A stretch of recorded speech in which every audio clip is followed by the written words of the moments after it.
Welcome to the Q4FY23 earnings conference call of AllCargo Logistics Limited, hosted by Systematix Institutional Equities. This conference call may contain forward-looking statements about the company, which are based on the beliefs, opinions, and expectations of the company as on the date of this call. These statements do not guarantee the future performance of the company, and it may involve risks and uncertainties that are difficult to predict. As a reminder, all participant lines will be in the listen-only mode, and there will be an opportunity for you to ask questions after the presentation concludes. Should you need assistance during the conference call, please signal an operator by pressing star, then 0 on your touchtone phone. Please note that this conference is being recorded. I now hand the conference over to Mr. Sudeep Anand from Systematix Institutional Equities. Thank you, and over to you, sir. Thank you, Michelle, and good afternoon, everyone. On behalf of Systematix, I will welcome you all to Q4FY23 earnings conference call of AllCargo Logistics Limited. We are pleased to have with us management team represented by Mr. Ravi Jakar, Group Chief Strategy Officer, and Mr. Deepak Shah, Deputy Group CFO. We'll have opening remarks from the management followed by a question and answer session. Thank you, and over to you, Ravi sir. Thank you very much. Good afternoon, everyone. Thank you for joining in on the call, and we are happy to talk about our performance and respond to all the questions that you might have. To begin with, if you look at the macroeconomic environment, the situation in India continues to remain positive, with trade flows being good.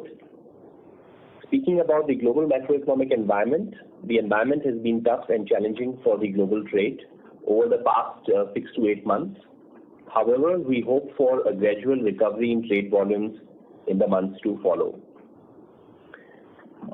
Gati, which hosts our express business under the operating subsidiary Gati KWE, continues on the path of its transformation journey. And as you would have noticed from the results, there's been a significant jump in the EBITDA of the company from FY22 to FY23, which is on the back of various transformational changes, operational enhancements, better service delivery, use of technology, right from the gold class Salesforce CRM to network optimization driven by data science. All these initiatives mean that Gati truly is a transformed company today. We had almost 700 crores of debt and contingent liability on the books, which is all a thing of the past now. And post this acquisition, for the long time we have been talking about group's philosophy to bring down the net debt number. Today, we stand on the other side with over 600 crores as net cash at AllCargo Logistics Limited. That is a very heartening thing because in a financially challenging environment with a lot of volatility, it is always good to conserve cash and be in this position. So we're in a great position of strength from a financial standpoint, and my colleague Deepak will talk more about that in his remarks as he runs past the business. Speaking on the business side, while the macroeconomic environment has been challenging, the company has been able to exhibit robust business performance in the international supply chain business. As we see from commentary of leading forwarders who are listed in European markets, different companies have reported a decline of up to 17% in their volumes. As compared to that, we are witnessing nearly flat volumes in the FCL business and a single-digit decline in the LCL business, which basically points towards an expanding market share for the company. The long-term focus continues to remain on digitization strategy, using technology to drive automation, to bring down the cost of operations over a period of time, to better serve the customers, and also create greater stickiness through digital tools and platforms. In terms of the LCL business, we have seen that the decline in volumes has impacted the gross profit, and as the volumes recover, we expect that to come back in line with the more normal numbers.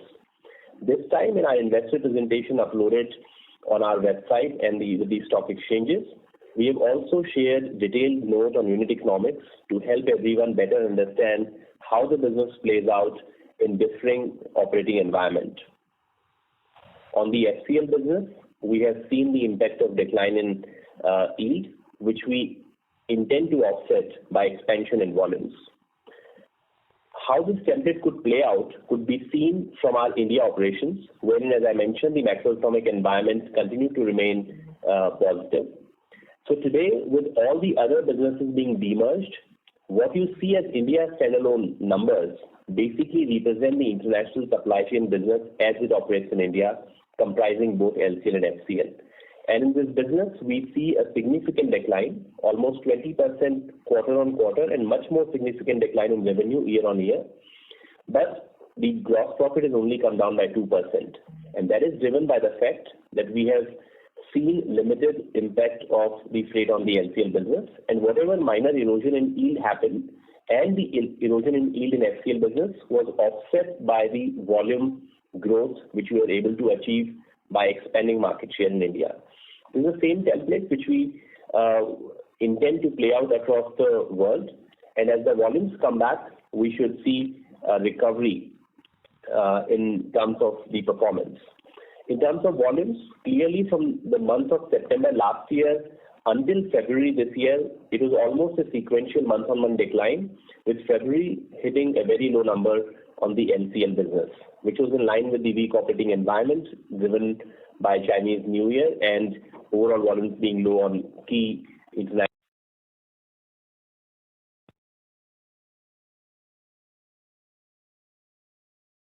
Compared to the world's best digital platforms, we are right at par and ahead on many counts with progress on all frontiers. So on that note, I invite my colleague Deepal to talk about the financial performance for the year in more detail. Thank you. Over to you, Deepal. Yeah, thank you, Ravi. I think you gave a good overview of the operating environment. I'll just reflect back on some numbers. So first, like Ravi mentioned, we are a net cash positive company, and with the last 2 years and 3 years of performance, we are at net cash at 31st of March at around 604 crores. We'll also highlight, which Ravi also mentioned, is that we've already acquired the contract logistics business, and now it forms part of our 100% subsidiary. Though those numbers are not there in the financial reporting this time, but from quarter Q1 FY23 onwards, these will form part of the overall numbers. For ease of understanding the impact, we've already carried them in the investor presentation for you to understand the impact on the numbers.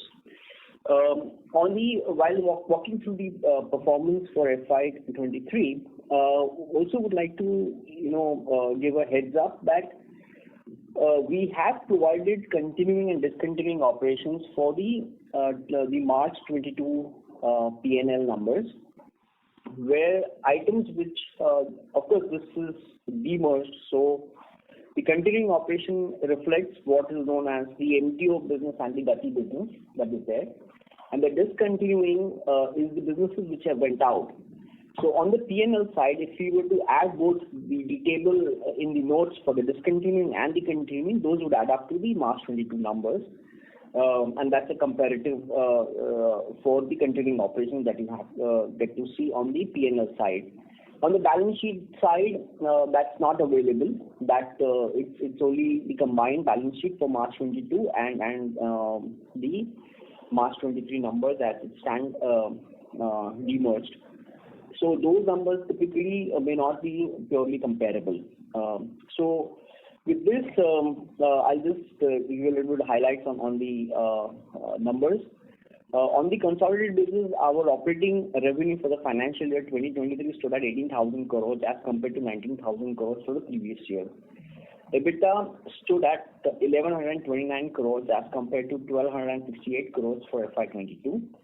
Profit after tax stood at 653 for the current year as compared to 824 for the previous year. The combined financials, like I said earlier, considering contract logistics business, the revenue would inch up to 18,392 crores and EBITDA to approximately 1,252 crores. as compared to 19,400 and 1,400 crores for the previous year. The combined numbers are more appropriate to consider as they exclude the businesses which are already demerged and include the contract logistics business. Now moving to the segmental performance for the quarter. I will start by discussing the performance of the international supply chain segment, which operates under the umbrella of PQ Worldwide. LC and FCL volumes for FY23 stood at 9,050 CBM and 6,045 TEUs respectively for FY2023.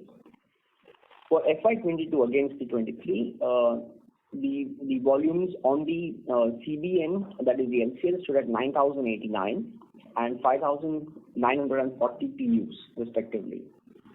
The segment reported an FY2023 revenue of 16,333 crores as compared to 17,643 crores for FY22. EBITDA for FY2023 stood at 1,059 crores as against 1,305 crores for FY22. The ROCE for the segment stood at 36% for FY2023. Moving on to the express business operating under Gati, the company is walking the talk in terms of building its infrastructure capability. It has now 4 operational hubs and is planning to add 4 more in the next phase of development. The reported revenue for FY23 stood at 1,469 crore as against 1,242 crore, up 18% year-on-year basis. The EBITDA for FY23 stood at 72 crores and FY22 it stood at 36 crores. The EBITDA margin stood at 4.9% as compared to 2.9% for the last year. With better yield management and operating capabilities, we believe this business is progressing well. The contract logistics revenue FY23 stood at 341 crores as compared to 344 crores for the previous year. EBITDA at 121 as compared to 136. We've been consistently providing other key comparative financial indicators in our investor presentation. One can refer back for more details. With this, I would like to open the floor for questions and answers. Thank you. Thank you very much, sir. We will now begin the question and answer session. Anyone who wishes to ask a question may press star and 1 on their touchtone telephone. If you wish to remove yourself from the question queue, you may press star and 2. Participants are requested to use handsets while asking a question. Ladies and gentlemen, we will wait for a moment while the question queue assembles.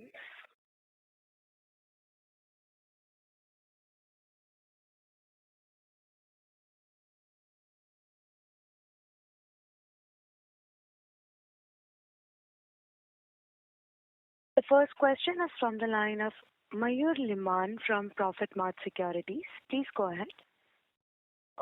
Thank you for the opportunity. My question on the revenue side, basically in the PPT, there are the 3 reasons due to the we see the decline in the revenue. First one is the ocean freight rate decline in LCL business, decline in operating expenses, impact on the FCL business, and the investment in new trade lanes. So could you please provide more details on that segment, basically the investment in new trade lanes? Yeah, thank you for your question. So to comment upon the same, the revenue is impacted by the ocean freight because we bill the customers based on the prevailing ocean freight rate, as there is a contributing cost for us as well.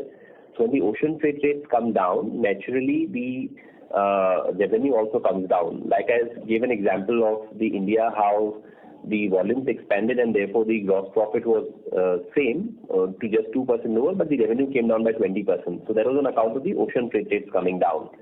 So there is one contributing factor, which is same for LCL and FCL. In case of LCL, ocean freight is largely a pass-through cost and therefore the impact on gross profit is negligible or very minimal. In case of FCL, there is a 20 to 30% impact on the yield as well, and therefore as the ocean freight rates come down, the revenue comes down and the impact is there on the gross profit also. What we mean by investments into new trade lanes, let me explain that.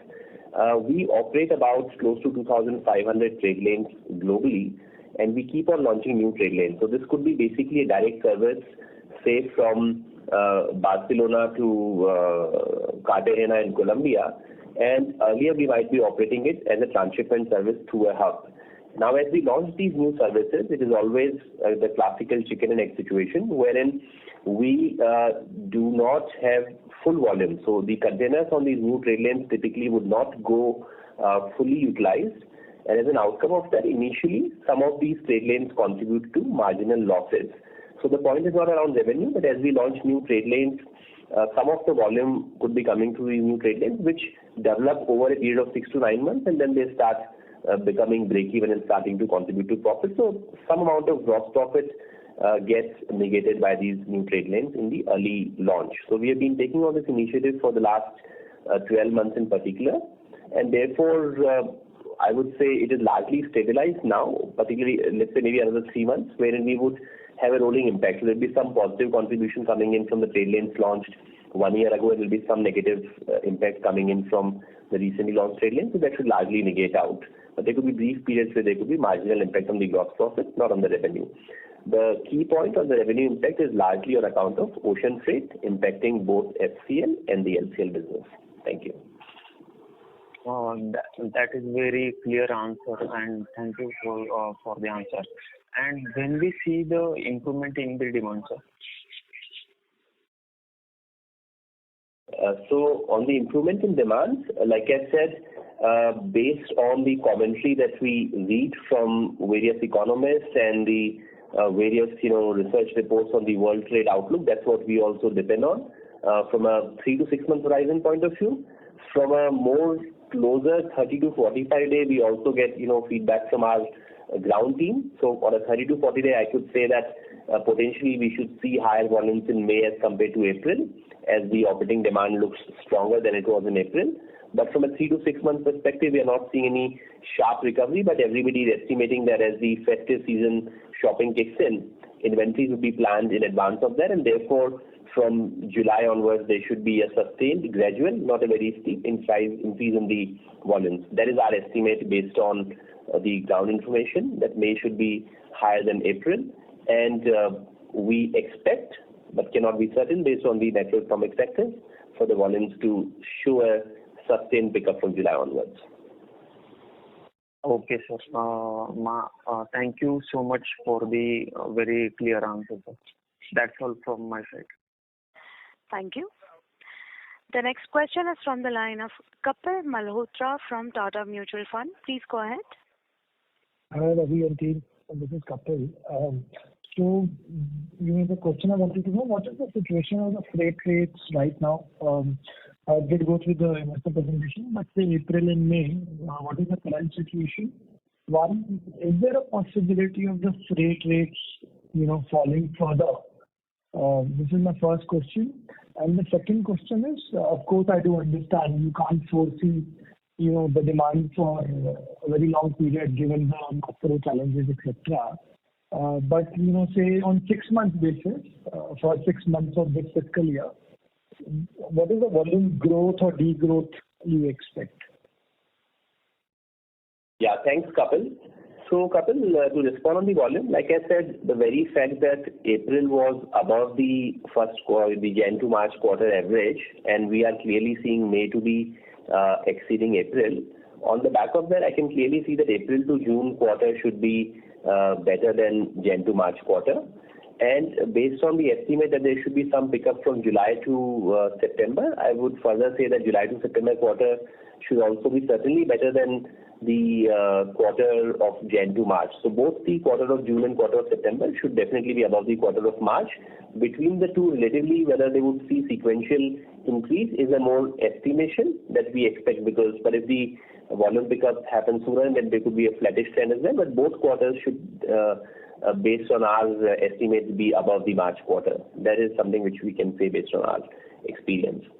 And on the ocean freight rates, we see some minor signs of little increase on some trade lanes, but we don't see that as a sustained trend. Freight rates have already hit a bottom, and if you observe some of the shipping lines which have been reporting their P&L as well, there have been some large shipping lines which have reported losses, so which clearly shows that they've already gone to some extent below the threshold level. And as the volume recovery kicks in, perhaps it will work out for everyone.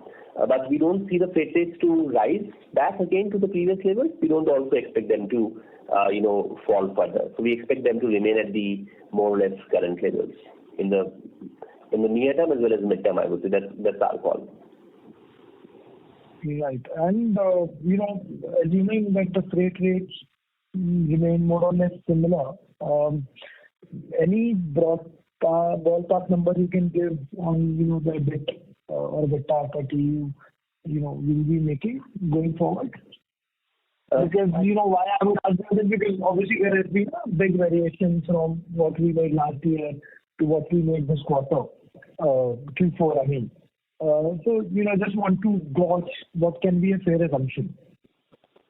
Yeah. So, Kapil, while, we stay away from specific guidance, but like I said, I can, repeat some of the comments which should help in forming an opinion.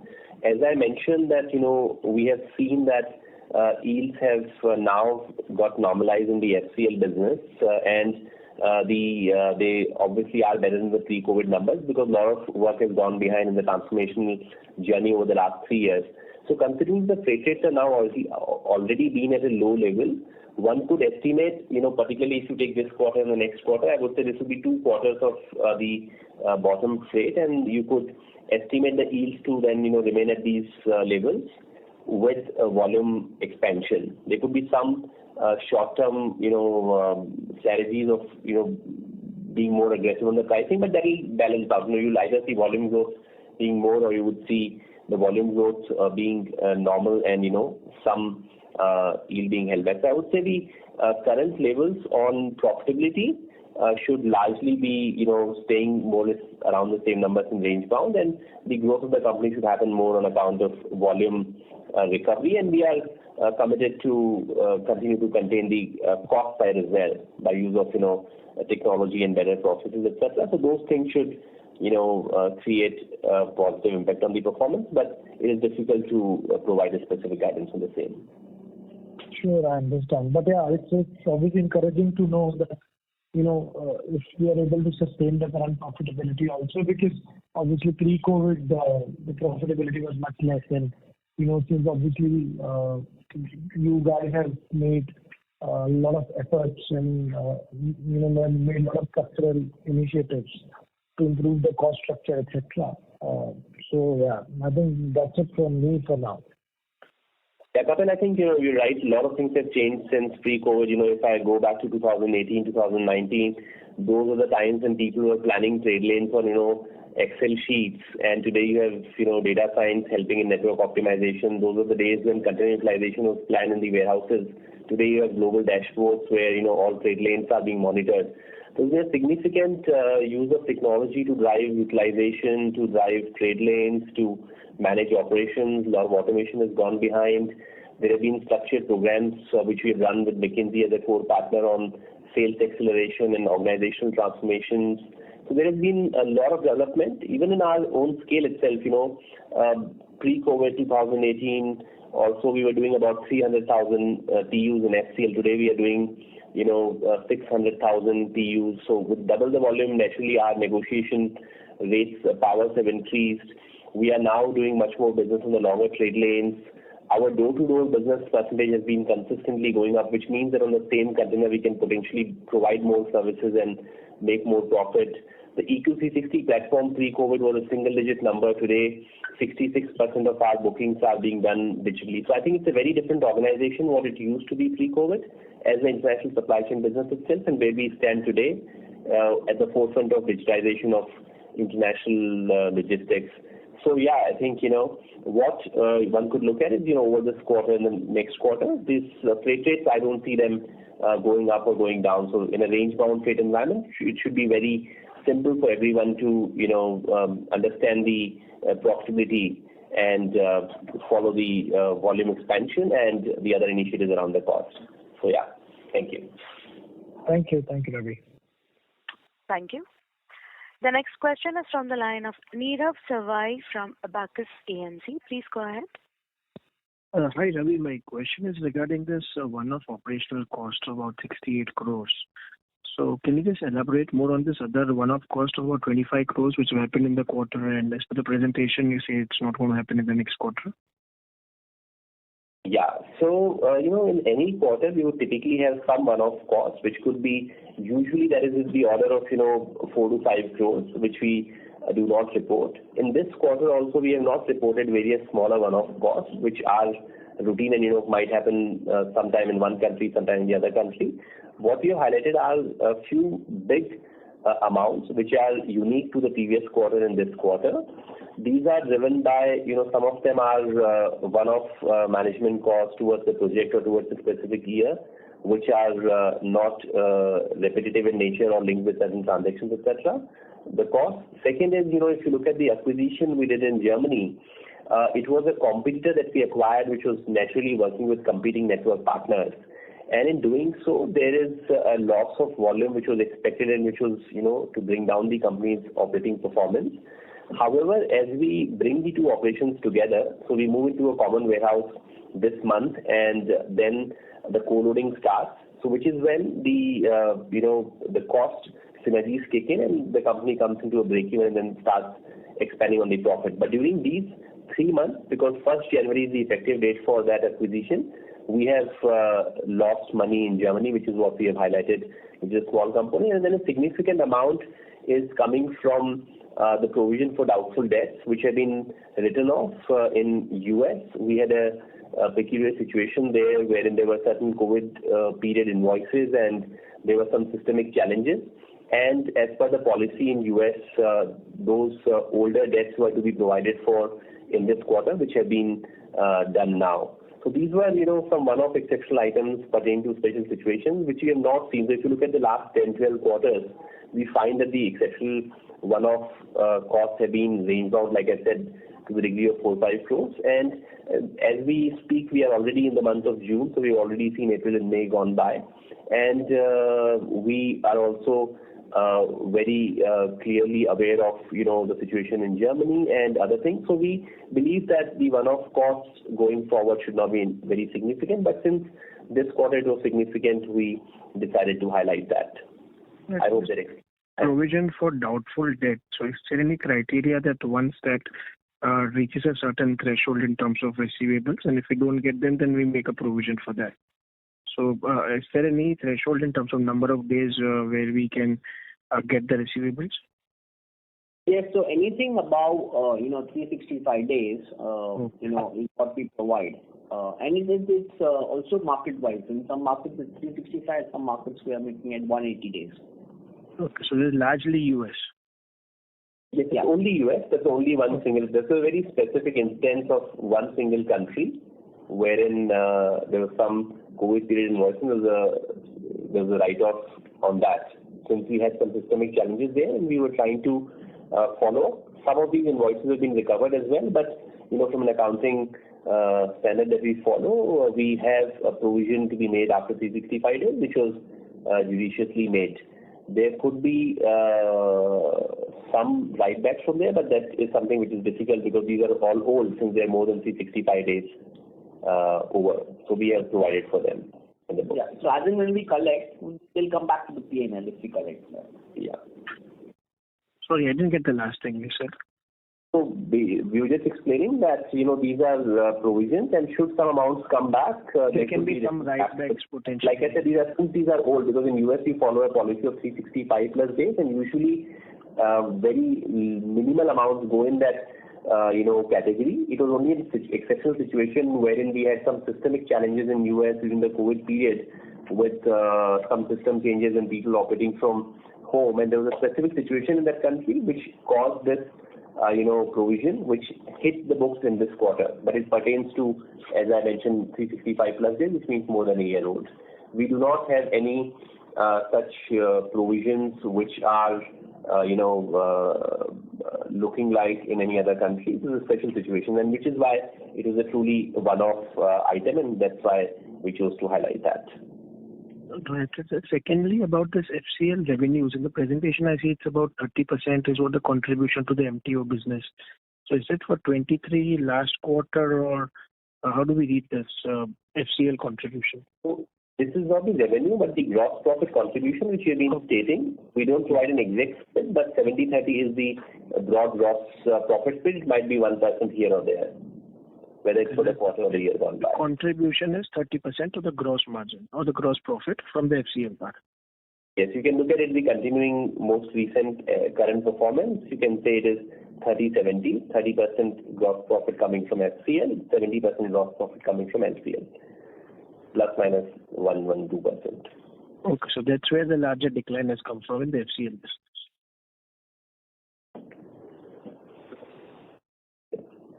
And lastly, on this MTO EBITDA margin, in the presentation it seems it's about 7.5%.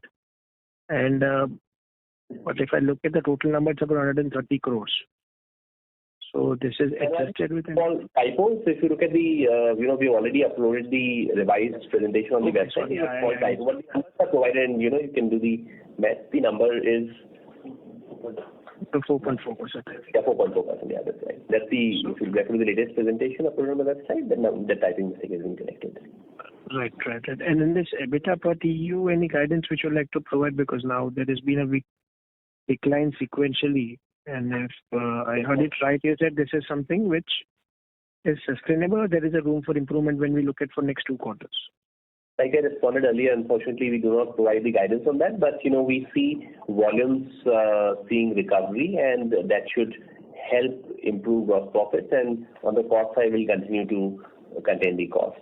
So those are the 2 things which I can mention. Right. And lastly, yes. One-offs. Okay. And lastly, on this trade lanes which you all have added this quarter, so that also impacts margins. I mean, if when a new trade lane starts, so if you can throw some light on this part as well. Yeah, not very significantly, but just one contributing factor, but it's not very significant. Right. Got it. All right. That's it from my side. Thank you. Thank you. Thank you. The next question is from the line of Vikram from Phillip Capital. Please go ahead. Yeah, good afternoon, sir. Just continuing with the same question to make it more clear. This one-off of around 67 crore, we got clarity about the provisioning, which is largely USA. But this 24 or 25 crore, is it largely related to, again, supply chain business, or is it just to rework the number on profitability side of MTO? Yeah, those one-off costs are also pertaining to the international supply chain business only. And those would also not be there in the coming quarters. Like I said, there will already be some one-offs, but we have not stated that with us to the degree of 4-5 crores, which is there every quarter. These were specific items pertaining to a specific event or a specific situation, which is not in the normal course of business, and which is why we reported them. Okay. And there are charts on page 19 of presentation about yield charts, all LCL, if you look at utilization index and all that. So they are for AllCargo, our operations, or like an indicative for the industry as a whole? So these are very, very specific to our operations. So basically, let me take this opportunity to explain the unit economics, and I would recommend that you go through the presentation wherein we have captured it in high detail.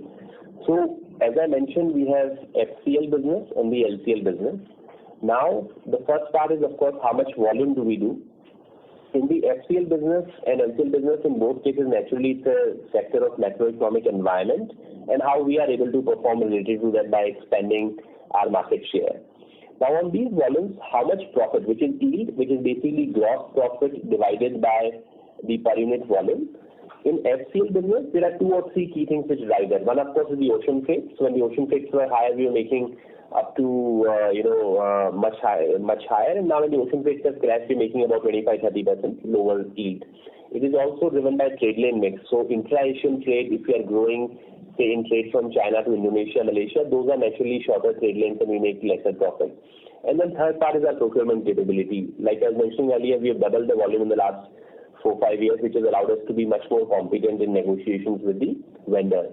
So these are the 3 factors which drive the profitability in FCL.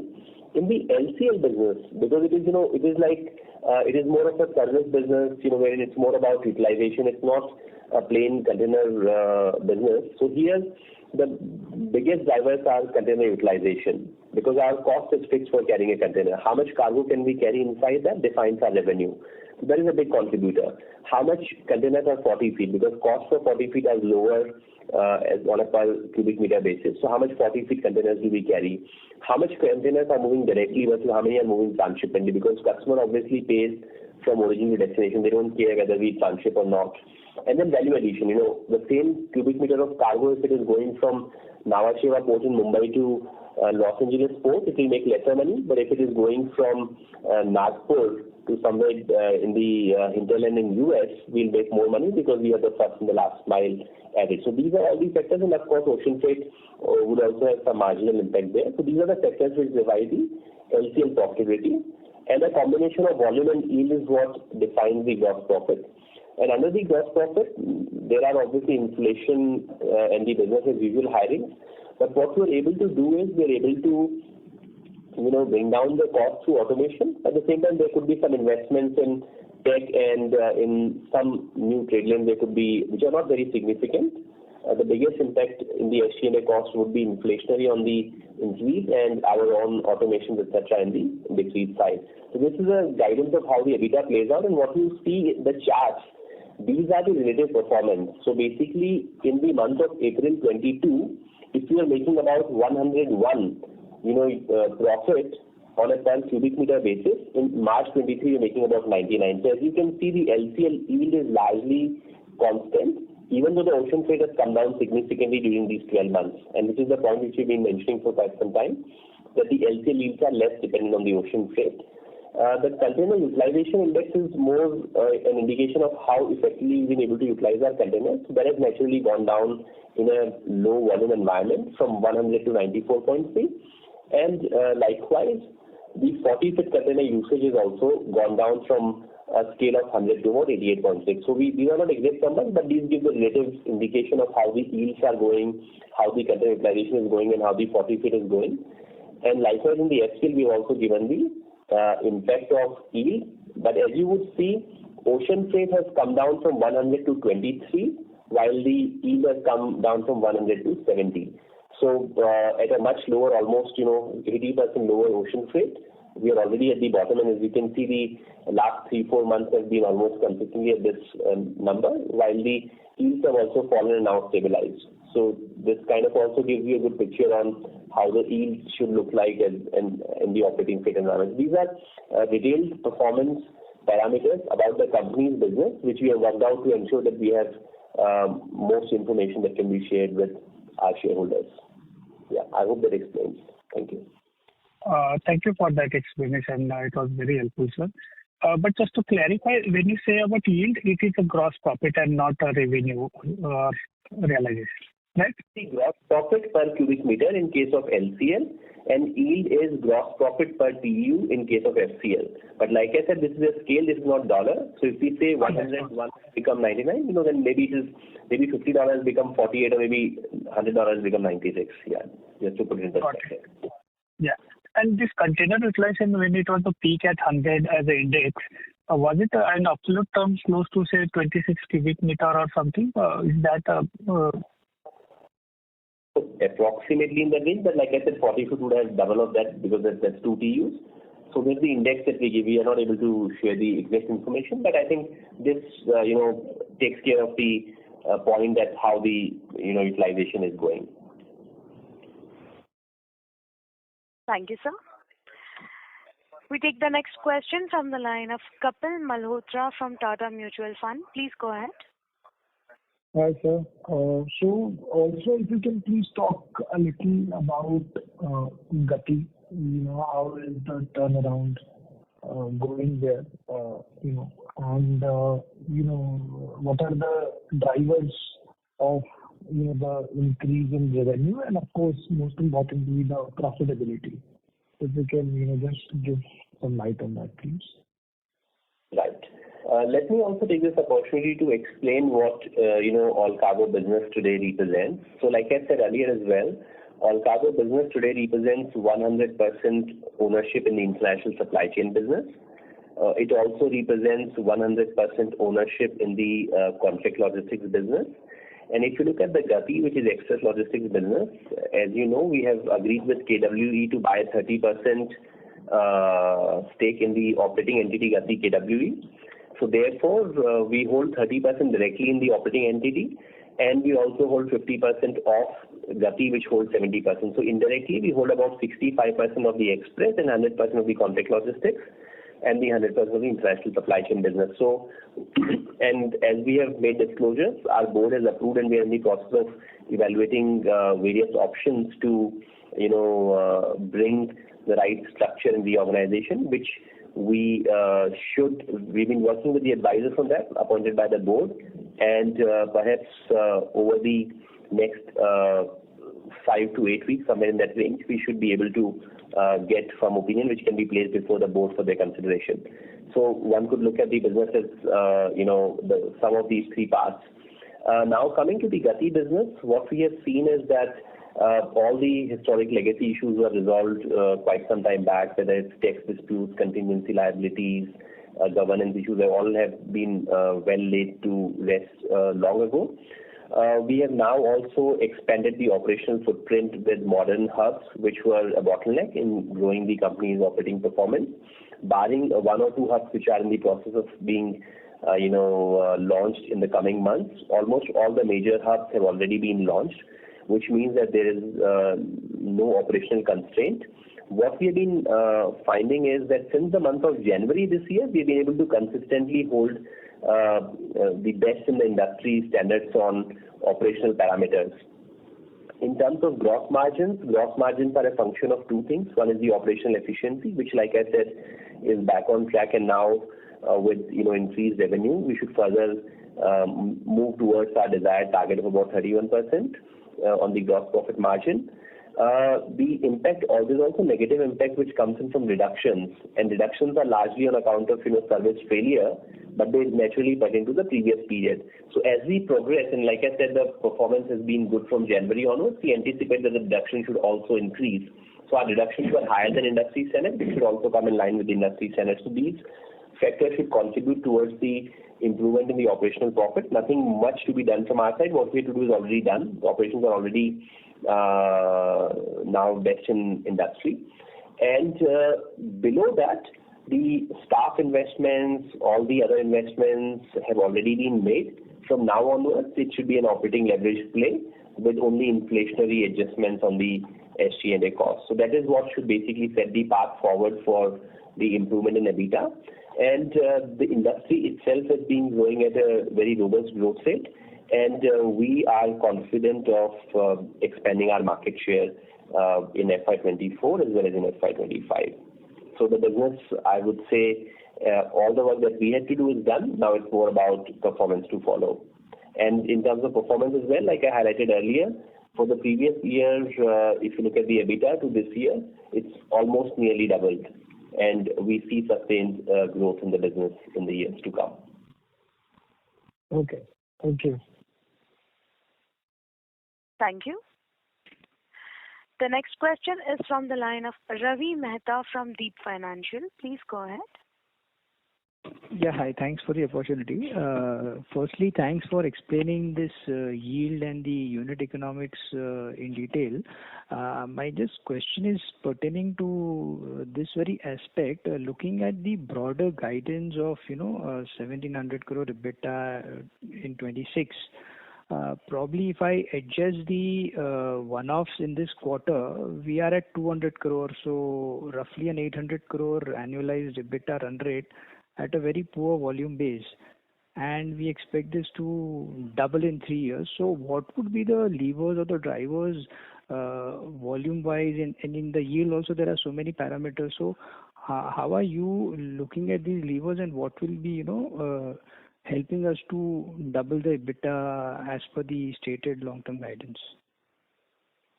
Yeah, so basically we have stated our management aspiration for 2026, and those are based on a combination of multiple factors. First being volume expansion. Now volume expansion, like I mentioned earlier, is a factor of our market share expansion which has been happening consistently, which is why you witness flat in FCL and single digit decline in LCL as compared to up to 17% decline reported by international forwarders, which are listed elsewhere, and therefore they've been sharing the data. So there will be volume expansion. Now, clearly 2023 as a year may continue to see sluggish growth, but we estimate the economic environment to be positive in 2024, 2025, and 2026. So we believe that in 2023 we would continue to see gradual expansion in the volume, and that will lead to improvement in the profitability. But from there on, we would be hoping for headwinds to recede, and in a favorable environment with all the technology strength that we have built, we should be able to accelerate the volume. So as the market, would itself, and if you see conventionally, the LCL, which is the flagship business, typically grows at 2x the rate of global trade, and that is driven by a lot of penetration of LCL in e-commerce, SMB trade, which is all the cream of the global trade contributing to the growth. So all these factors would mean that we will be uniquely positioned as industry leader in both scale and technology. So we are quite confident about leveraging our position to expand market share in a global market, and that expansion in market share with growth returning in 24, 25, and 26, we hope to achieve the management aspirations stated by us. So on the market share, I believe we are at 14-15% in the LCL market. Yes, that is right. We are at near 15% market share in the market that we operate in. But there are countries where we have 43, 44, 45%. There are countries where we have 5, 6, or 7%. So there are opportunities to continue to expand the global market share. And what could be the aspiration, because the industry is pretty fragmented, at least on the LCL side? Like I said, industry, is segmented on a global basis, but there are 4 or 5 large networks. We are the largest of them all. And we've been able to consistently drive the market share up. And like I said, there are examples that within certain geographies we have 40, 45, 46% market share also. So there is no structural limit per se. And with the increased use of technology, it becomes relatively difficult for disjointed smaller operators operating in network which is not consistent, and therefore we believe that larger players operating on a unified operating system with a commonly owned network should do better, and we are right at the forefront on that. Sure. And couple of follow-ups this was more on the volume side. So the other levers that you discussed in the unit economics part, so you expect this 40 feet usage, your container utilization index, all what has been dropped in last 1 year as per the charts that you showed.